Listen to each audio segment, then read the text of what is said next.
आप सभी लोगों को नमस्कार। सोंधी माटी जीएस क्लासेस में आपका स्वागत है।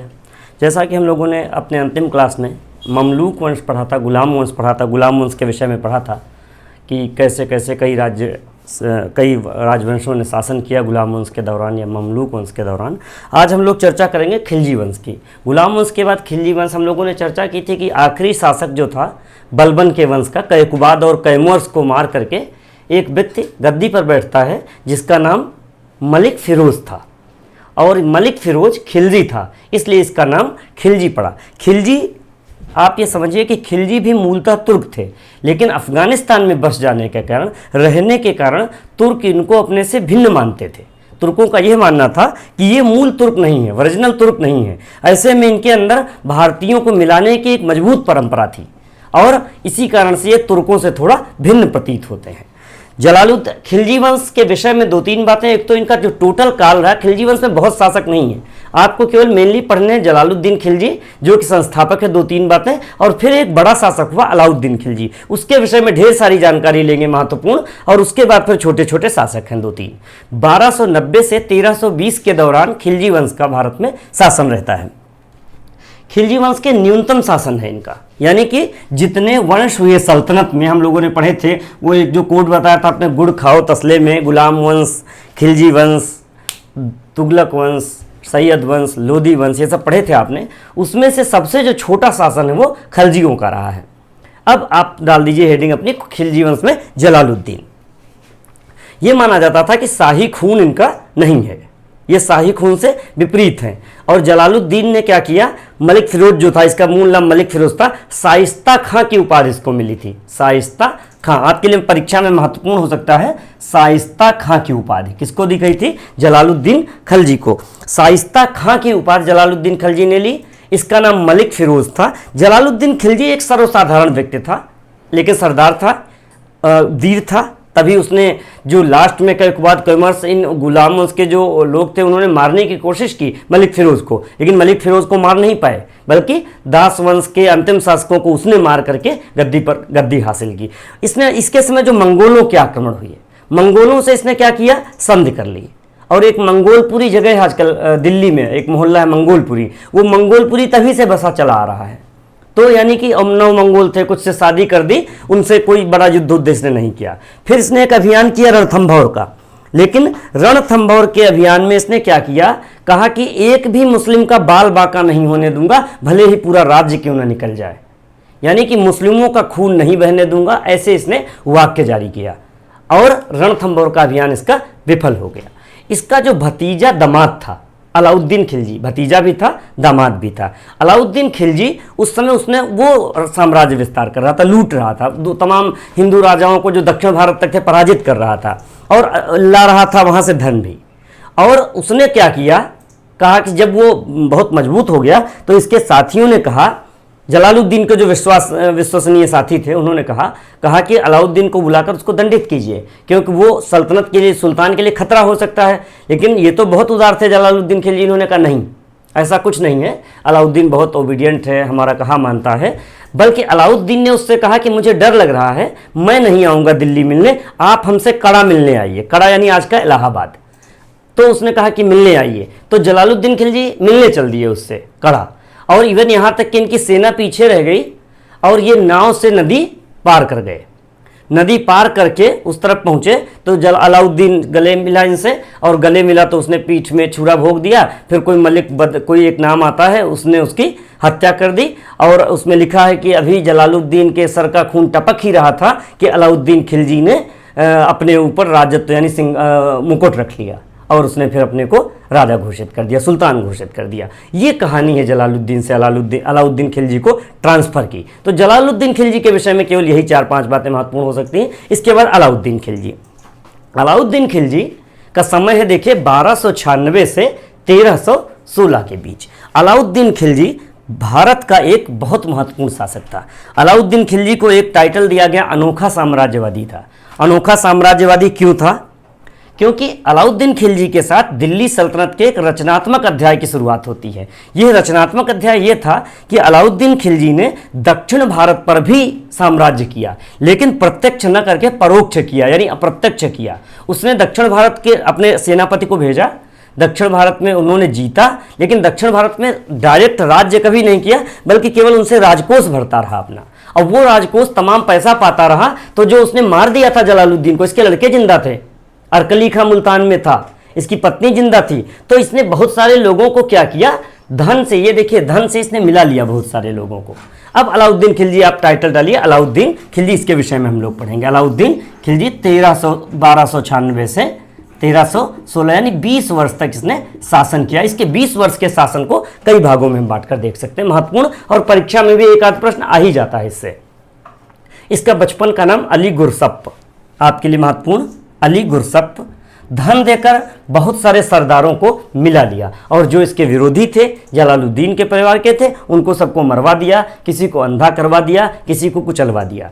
फिर इसने क्या किया, मंगोलों का आक्रमण, इसके सामने भयंकर आक्रमण हुए मंगोलों के, अलाउद्दीन खिलजी के सामने। इसने मंगोलों से आक्रमण के लिए एक दिल्ली में सीरी नामक दुर्ग का निर्माण किया। सीरी दुर्ग का निर्माण किसने किया, ये स्थापत्य में भी आ जाएगा, यानी कि एक किला बनाया, सीरी दुर्ग नाम था दिल्ली में अलाउद्दीन खिलजी ने।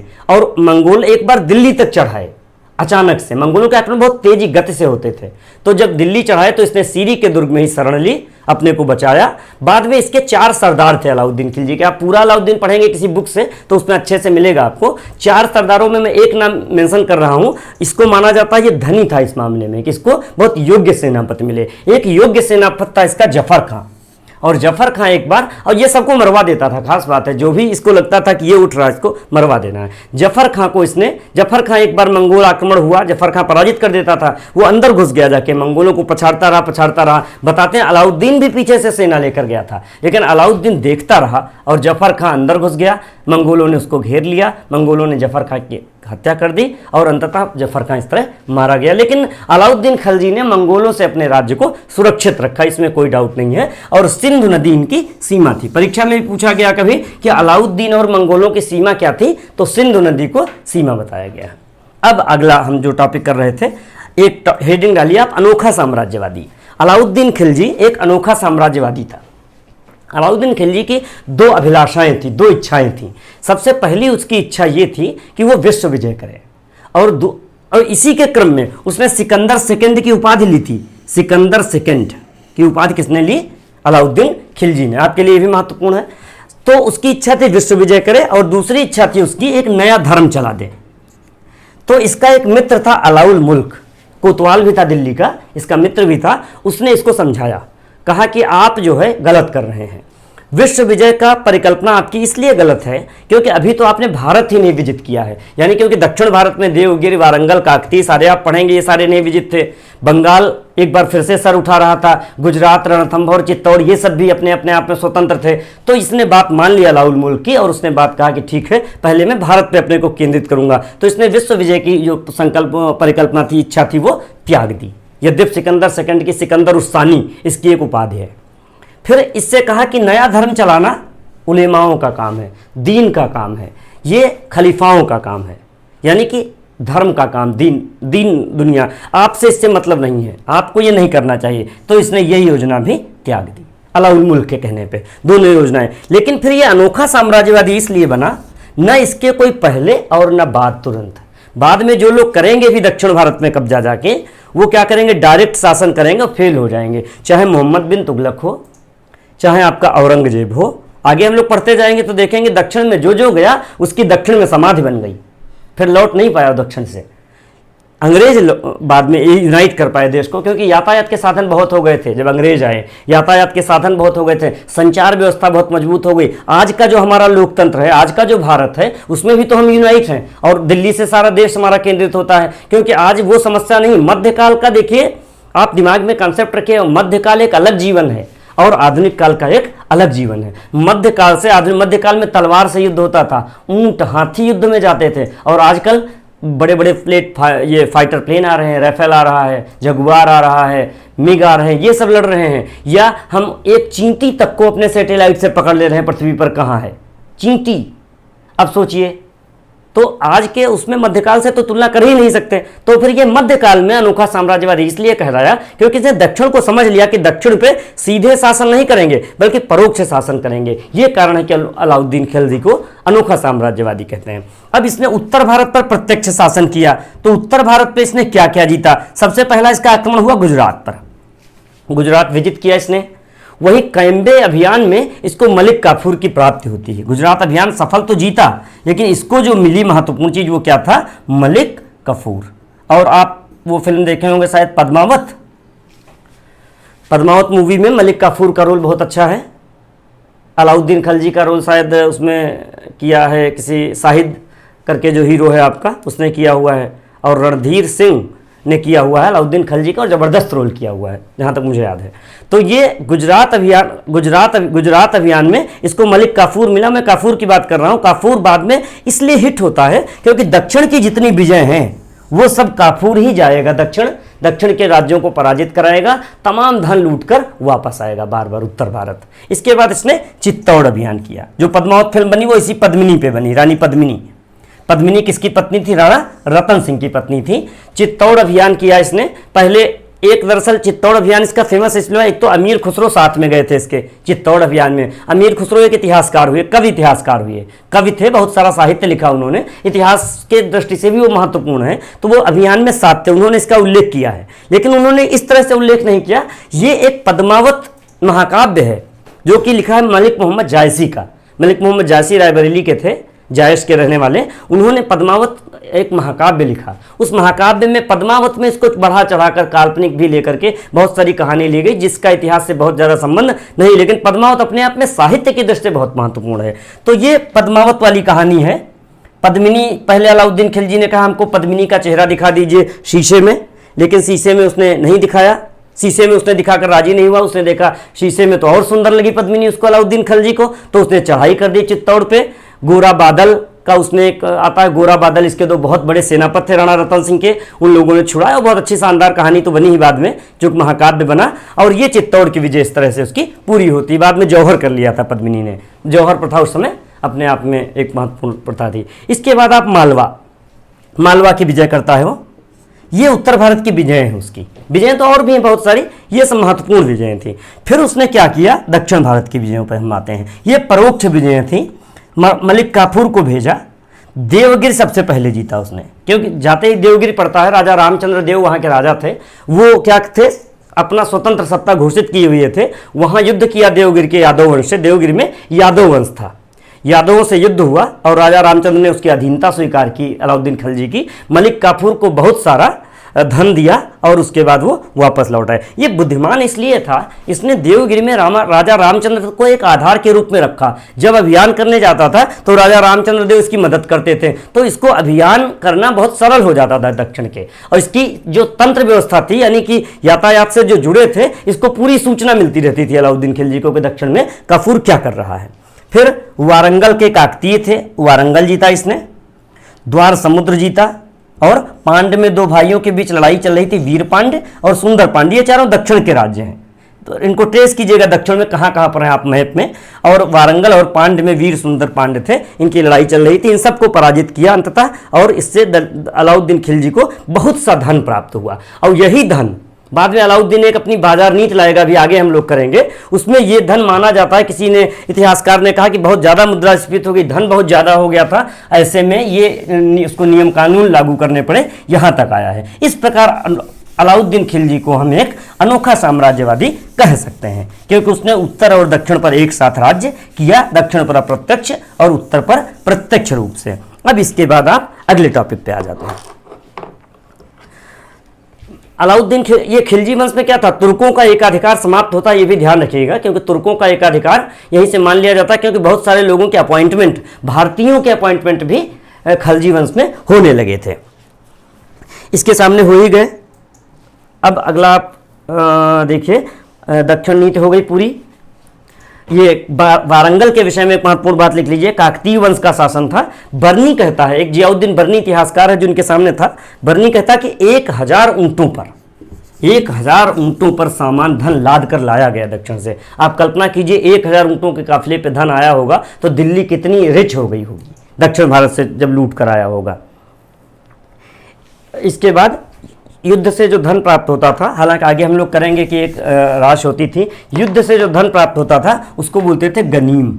आप याद रखिए, पूछ ले कभी कोई गनीम क्या था या गनीमा, तो लूट का धन था। क्या था? लूट का धन।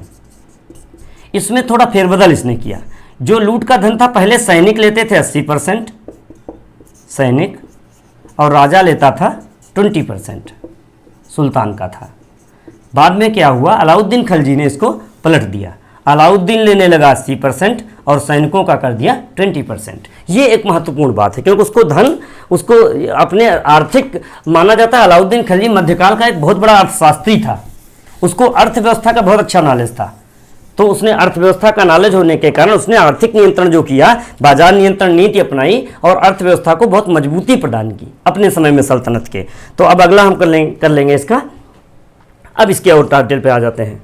ये इसके हम लोग क्रम पढ़ेंगे। सबसे पहले सैनिक सुधार, फिर इसका राजत्व कैसे किया, और फिर आर्थिक में इसका राजस्व व्यवस्था जो सुधारता है और व्यापार वाणिज्य बाजार नियंत्रण नीति लाता है। सबसे पहले सैनिक सुधार पे आइए।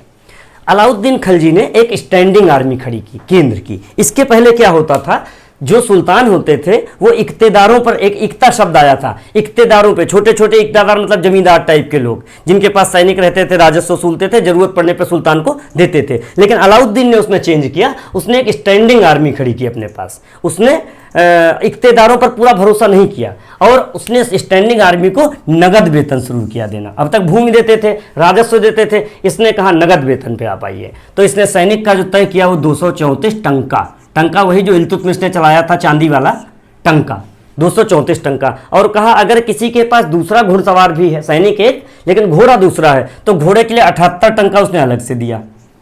इसको 2 अस्पा बोलते थे, आगे हम लोग पढ़ेंगे 2 अस्पा से अस्पा जब अकबर पढ़ रहे होंगे। तो ये 2 घुड़सवार, 2 घोड़े होने पे 78 टंका एक्स्ट्रा दिया गया सैनिक सुधार में। दूसरा पॉइंट इसका बहुत महत्वपूर्ण आया, दाग व हुलिया प्रथा। इसने घोड़ों को दागना शुरू किया। क्या करते थे सैनिक, एक ही घोड़े को बार बार पास करा देते थे परेड में। भ्रष्टाचार तो हमेशा रहा होगा, जब आज नहीं खत्म हो पा रहा है तो लगातार कहीं ना कहीं, उस समय भी मध्यकाल में भी कल्पना नहीं कर सकते कि भ्रष्टाचार नहीं रहा होगा। आगे फिरोज तुगलक वगैरह पढ़ेंगे, खूब भ्रष्टाचार हो गया था। तो घोड़े दूसरी बार न हो शामिल कर पाए, उनको दाग देते थे। तो इससे क्या हुआ, ये दाग प्रथा कहलाई और घोड़ा एक ही बार पास होता था। हुलिया यानी जो सैनिक होता था उस सैनिक का हुलिया रखना शुरू किया गया, तो इसको बोला गया दाग हुलिया प्रथा। आपसे पूछ सकता है कभी भी एग्जाम में, दाग हुलिया प्रथा किसने शुरू की, तो आप चट से बताएंगे अलाउद्दीन खिलजी के द्वारा यह सैनिक सुधार किया गया था। अब तीसरी बात, तुमन एक शब्द है। तुमन, तुमन एक शब्द है। तुमन का मतलब होता था 10,000 सैनिकों की जो टुकड़ी होती थी उसको बोलते थे तुमन। 10,000 इसने बंटवारा किया था अपनी सेना में, 10,000 सैनिक टुकड़ी को बोलते। बस आपके लिए इतना महत्वपूर्ण कभी हो सकता है ना कि तुमन क्या था, तो तुमन 10,000 सैनिक टुकड़ी कहलाता था।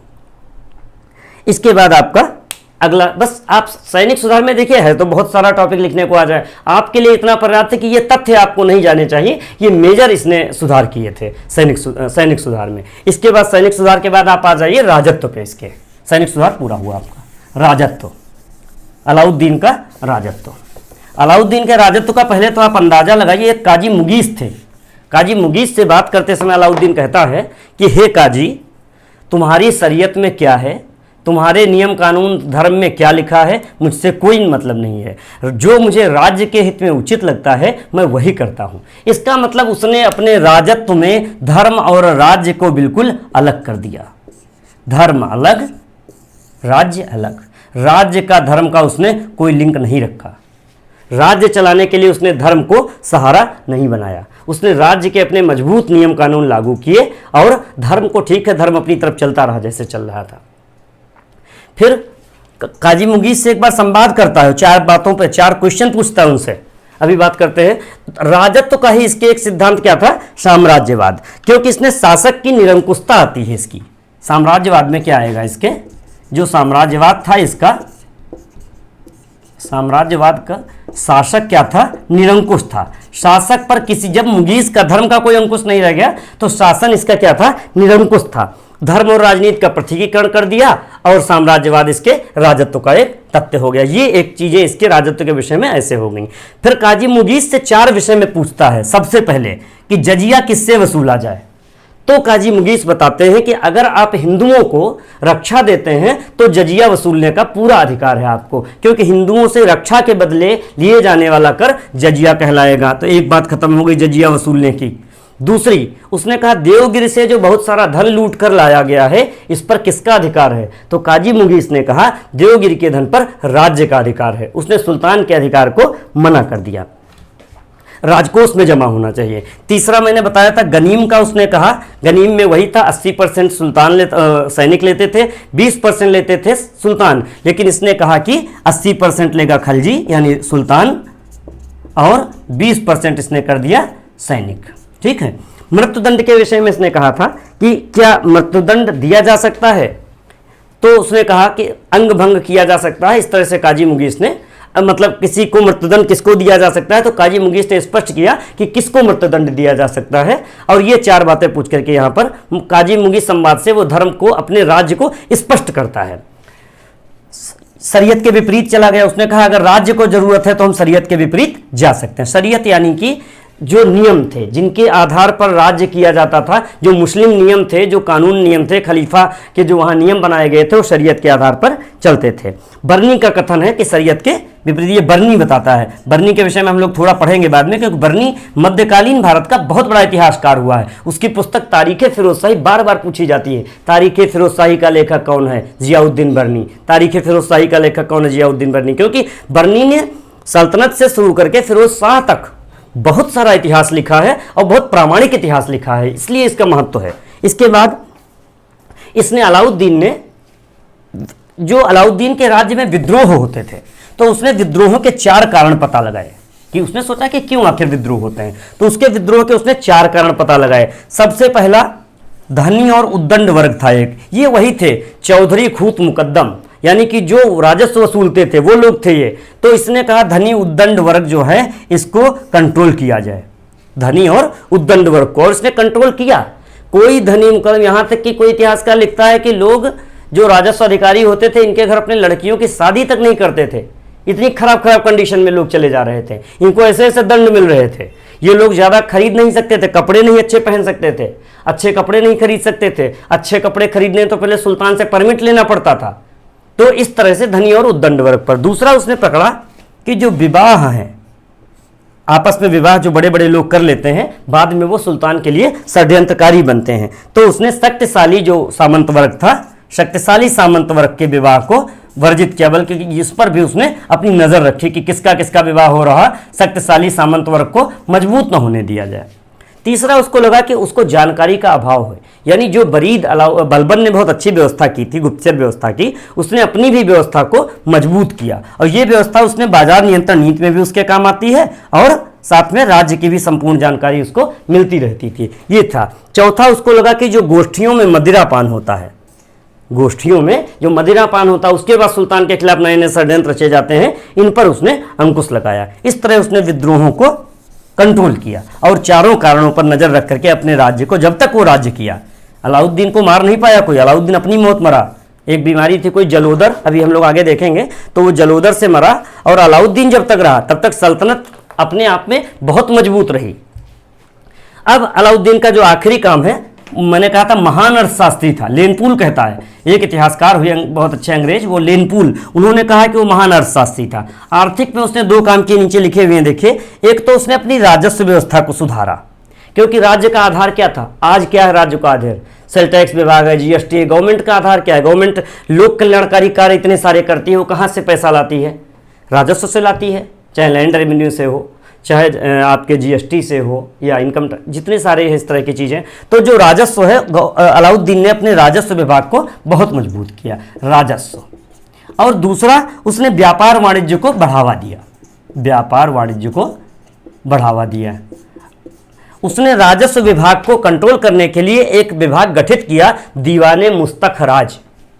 दीवाने, जैसे आजकल नए नए विभाग तमाम गवर्नमेंट बनाती रहती है, आज भी अभी लेटेस्ट अपने यूपी में भी माननीय मुख्यमंत्री जी ने कोई वो जल के विषय में पूरा मंत्रालय बनाया है। तो मंत्रालय तमाम बनते रहते हैं इस तरह से। तो दीवाने जिस पे ज़्यादा आवश्यकता होती है कि हमको इस पे केंद्रित होना है, इस काम पर केंद्रित होना है, तो उसके लिए एक अलग सिस्टम चाहिए होता है। तो फिर एक अलग विभाग बनाना पड़ेगा आपको। अलाउद्दीन ने अपने राजस्व को ज़्यादा मजबूत करने के लिए दीवाने मुस्तक राज, आपसे कोई पूछ सकता है दीवाने मुस्तक राज का गठन किस लिए हुआ? राजस्व के लिए। किसने किया था? अलाउद्दीन खिलजी ने किया था। इसने क्या किया? राजस्व व्यवस्था पहले डालिए। राजस्व व्यवस्था में एक होता था खिराज, यानी कि जमीन से लिया जाने वाली भूमि, लगान, जिसको लगान कह लीजिए। खिराज का मतलब आप समझिए सीधा लगान। सबसे बड़ा स्रोत यही था उस समय। अब तो सबसे बड़ा स्रोत नहीं है ये, लेकिन उस समय सबसे बड़ा स्रोत यही था। ये 1/3 लिया जाता था पहले। अलाउद्दीन ने बदल के कितना कर दिया? 1/2। एक बात तो ये हो गई, खिराज इसने ये कर लिया। फिर एक था खम्स, वही जो गनीमा का कॉन्सेप्ट था वही वाला खम्स का कॉन्सेप्ट है। जो युद्ध में धन प्राप्त होता था 80% सुल्तान ने ले लिया, 80% सुल्तान, और 20% बांट दिया उन लोगों में। तो ये एक खम्स या गनीमा का था।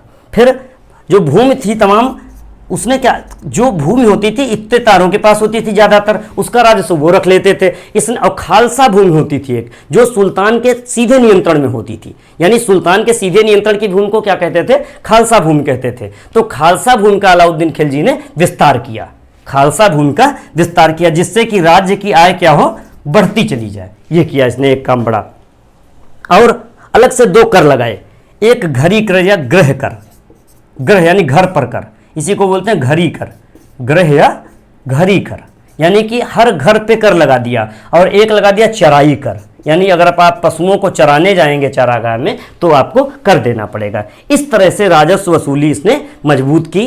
राजस्व में जो जमीन थी, इसके लिए एक शब्द आया मसाहत, यानी माप के लिए। इसने नाप करवाई जमीन की, ऐसे नहीं जमीन किसके पास कितनी जमीन है, नाप करवाई, इसके लिए मसाहत शब्द आया, यानी माप। और इस तरह से इसने अपने राजस्व विभाग को बहुत मजबूत किया। और यही राजस्व जो था, यही राजस्व विभाग ज़्यादा धन आया, केंद्रित हुआ, खालसा से आया, तो इसने फिर स्टैंडिंग आर्मी भी खड़ी की और अपने व्यापार वाणिज्य यानी आर्थिक जो नियंत्रण नीति चलानी थी वो भी इसकी सफल हो पाई। अब डालिए दूसरा पॉइंट, इसका लास्ट, आर्थिक का व्यापार वाणिज्य या दीवाने व्यापार वाणिज्य। ये राजस्व की बातें हो गई आपकी, इतनी बातें याद रखेंगे तो आपको राजस्व में कोई दिक्कत नहीं आएगी इसके। और अर्थव्यवस्था से दोनों बातें जुड़ेंगी। व्यापार वाणिज्य, व्यापार वाणिज्य के विषय में लिखिए व्यापार वाणिज्य। व्यापार वाणिज्य के विषय में 3-4 बातें। सबसे पहले तो इसने क्या किया, एक बाजार नियंत्रण किया, बाजारों पर इसने नियंत्रण कर दिया। बाजार जब इसने नियंत्रित किया तो बाजार नियंत्रण प्रणाली है इसकी, इसने सभी चीज़ों के मूल्य निश्चित कर दिए कि कपड़ा इस रेट बिकेगा, दास इस रेट बिकेगा, दासी इस रेट बिकेगी, जानवर इस रेट बिकेगा, गेहूं इस रेट बिकेगा, चावल इस रेट बिकेगा। तो इसने हर चीज़ का मूल्य फिक्स कर दिया और कहा अगर किसी ने बेईमानी की तो उसको दंड मिलेगा। दंड इतना कठोर था कि अगर आपने कम तौल दिया बाजार में तो मांस काट लिया जाएगा उतना ही। अगर आपने अपने परमिट से ज़्यादा किसी को बेच दिया तो आप अपराधी होंगे। आप इतना सामान लाए कहाँ से ये भी दिखाना पड़ेगा, यानी व्यापारी को भी परमिट लेना पड़ेगा लाने के लिए और सरदार को परमिट लेना पड़ेगा खरीदने के लिए। इस तरह से इसने अपनी बाजार नियंत्रण प्रणाली को मजबूत किया और एक विभाग बनाया दीवाने रियासत। आपसे पूछ सकता है दीवाने रियासत ये क्या था? व्यापार वाणिज्य विभाग था और इसका अधीक्षक हुआ सदर-ए रियासत। सदर रियासत। आपसे कोई पूछे दीवाने रियासत किसने स्थापित किया? अलाउद्दीन खिलजी। दीवाने रियासत क्यों स्थापित किया? व्यापार वाणिज्य को बढ़ावा देने के लिए बस। और इसका हेड कौन होता था? सदर रियासत। इसने बाजार नियंत्रण प्रणाली में 3 बाजार बनाए, एक तो अनाज का बनाया, एक कपड़े का बनाया और एक अन्य सामग्री के लिए बनाया। अनाज वाले में क्या किया? मंडी प्रमुख होता था उसको बोलते थे शहना, एक अधीक्षक था सहना। इसी को बाजार प्रमुख भी कई बार बोल देते हैं, ध्यान रखिएगा। जुड़ा तो मंडी से है, इसको जोड़ा। और कपड़े को कहते थे सराय अदल, सराय अदल ये बाजार का नाम था। और अन्य हो गई। तीनों जगहों पे सारी चीज़ें इसकी मिलती रहती थी। इसने, इसका माना जाता है कि इसने अपनी बाजार नियंत्रण नीति या आर्थिक नीति क्यों अपनाई, इसके पीछे भी इतिहासकारों ने कई कारण बताए हैं। एक तो कहा कि सेना को वेतन देना था, क्योंकि स्टैंडिंग आर्मी थी, सेना वेतन बड़ा काम, बर्नी यही कहता है। एक कहते हैं कि आम प्रजा का कल्याण करना था, आम प्रजा का, इसके उद्देश्य क्या थे, आम प्रजा कल्याण। और ये कहता है खुसरो, ये कथन है, कभी पूछ भी सकता है कि आम प्रजा का कल्याण करना उसके आर्थिक सुधार का उद्देश्य था, किसका कथन है, खुसरो का। बर्नी कहता है सैनिक वेतन देने के लिए। और एक कुछ इतिहासकार कहते हैं कि मुद्रास्फीति बहुत ज़्यादा बढ़ गई थी, इसको कंट्रोल करने के लिए इसने आर्थिक नियंत्रण नीति लागू किया था। इसके बाद एक होती थी लिबायचा, याद रखिएगा, एक कपड़ा था, रुई से भरा हुआ पोशाक होती थी, पूछा गया कभी, इसलिए इसमें मेंशन है लिबायचा। लिबायचा, लिबायचा, ये रुई से भरी पोशाक थी, रुई की पोशाक, रुई की पोशाक लिबायचा कहलाती थी। इस तरह से, और 1320 में अलाउद्दीन खलजी की मृत्यु हो जाती, 1316 में अलाउद्दीन खलजी की मृत्यु हो जाती असाध्य रोग से, जलोदर बीमारी थी कोई, उससे पीड़ित था। इसके बाद अगला शासक डालिए।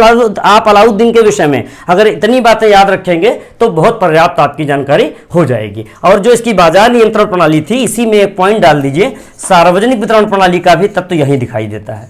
सार्वजनिक, जो आज सार्वजनिक वितरण प्रणाली हमारी इतनी लोकप्रिय है गवर्नमेंट की, इसकी शुरुआत कहीं ना कहीं अलाउद्दीन के सामने दिखाई देती है। सार्वजनिक वितरण प्रणाली को शुरुआत करने वाला कौन सुल्तान था, पहली बार आम प्रजा को जो राहत लिखा था उसी से जुड़ा हुआ ये हो गया। अब आप लिखिए मुबारक खिलजी।